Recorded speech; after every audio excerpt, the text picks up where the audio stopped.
In the night train which took us northward to Quilon, we found ourselves in a compartment reserved for women. They happened to be all Mohammedans, observing strict purdah, closely veiled from head to foot, and only disclosing their features when certain of not being observed.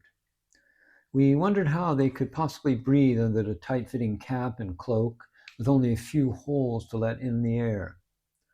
This outgrown custom is unfortunately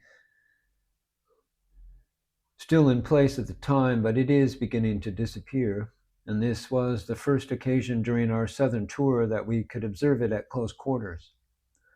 The children, with eyes rimmed with a black substance to prevent a common disease, crawled about the floor and were a rather pitiable sight. At the stations, the husbands came round to see their respective wives and handed in food and water through the windows. They were fine-looking men, distinguishable from the Hindus by their tawny beards. From Quilon to Alleppey, a canal runs along the Malabar coast through immense forest of coconut trees. Lying on the third-class upper deck, the only women amongst the crowds of men of every type and description, we wondered if we were not living in some strange and enchanted dream. All through the warm night we glided silently on the moonlit waters, hemmed in on every side by the impenetrable blackness of the trees. As the canal grew narrower, the low-hanging boughs brushed over our heads. Now and then we met other boats, involving careful maneuvering, as there was barely enough space for them to pass each other. Lithe, dark figures run along the projecting ledge of the boats, and after much pushing on both sides, once more we moved freely on again. The first faint streaks of dawn heralding the coming day woke us from a light sleep. Our fellow passengers were already beginning to roll up their bedding and adjust their turbans, while the Mohammedans knelt facing Mecca and in loud tones addressed their prayer to Allah. Their Hindu brothers sat in silent meditation. Another boat was to take us along the backwaters of Cochin in Ernakulam, affording a general view of the Malabar coast. Small thatched huts were grouped under the trees that constitute the main richness of North Travancore and Cochin State. The inhabitants live mostly on the trade of coconuts and products derived therefrom, and the core industry being extensively carried on, as well as the making of ivory objects. Precious wood, such as mahogany and sandalwood, is also exported to various parts of the world. On the banks of the canal, immense heaps of logs and coconuts were waiting to be shipped. The sea offers an additional way of livelihood. The fishing nets of a lovely blue are hung up on a sort of wooden framework every few hundred yards or so along the beach, their delicate tracery and graceful shape standing out against the dark background of the forest. On the eve of saying goodbye to South India, we found ourselves once more in Adyar, sitting amongst a numerous audience about to witness the first public dance recital of Sri Mati Rukmini Devi. Indian women are often strikingly beautiful and possess a grace and charm that are rarely equaled in the West. But Rukmini Devi adds to these an indefinable quality of radiance and spiritual loveliness that are a source of constant delight to those who approach her. How wonderful to see a human being whose very and every gesture expresses harmony and whose whole life is a picture, a song, a creation of art. Her message to India and to the world is one of beauty, culture, and refinement, shown out not only through the various forms of artistic self-expression, but in the everyday life of the individual.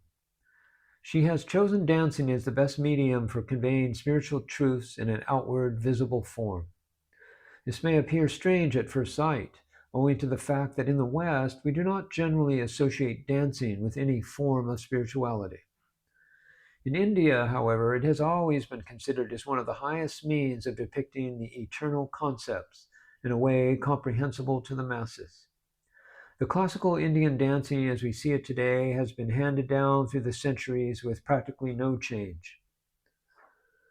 Yet this great art has fallen low, the outer forms no longer expressing real spiritual knowledge and higher emotion. A revival was necessary in order to restore it to its rightful place and to its ancient splendor, making it once more a sacred performance for the upliftment and spiritualizing of humanity. Sri Mati Rukmini Devi has undertaken this noble task in spite of opposition due to narrow conservatism. Her passionate love for the motherland, her selfless dedication to this cultural revival, and her marvelous artistic ability place her foremost among those who are bringing about a great Renaissance movement in South India. In the following line, she points out how deeply dancing and religion are linked in the Indian mind. In India, you find the ideal of the temple dancer is that God himself should be worshipped through the arts. In India, you may worship him not only through music, but through all the arts. There they have combined the religious spirit with the idea of beauty and great art. And you find in the Hindu religion that the Lord of the dance, Nataraja, has his manifestation as the divine dancer. We are told that the Lord of the dance was asked by a very great man to explain to him something of the philosophy of the four Vedas, the great scriptures of the Hindus. The Lord tried to explain the philosophy to him, but the man said, "I cannot understand it in those forms. They are too difficult. Can you not show them to me in some simpler form so that I can appreciate them?" Then the Lord created the fifth Veda, the Veda of the dance. And he showed that all the philosophy of life, all the science of life, can be expressed through the moving form and music. Trained as we had been to a certain extent in Chindaburam to listen and appreciate Indian classical music, we were the better able to follow the dancing than would otherwise have been the case. Still, there was much we could not as yet understand.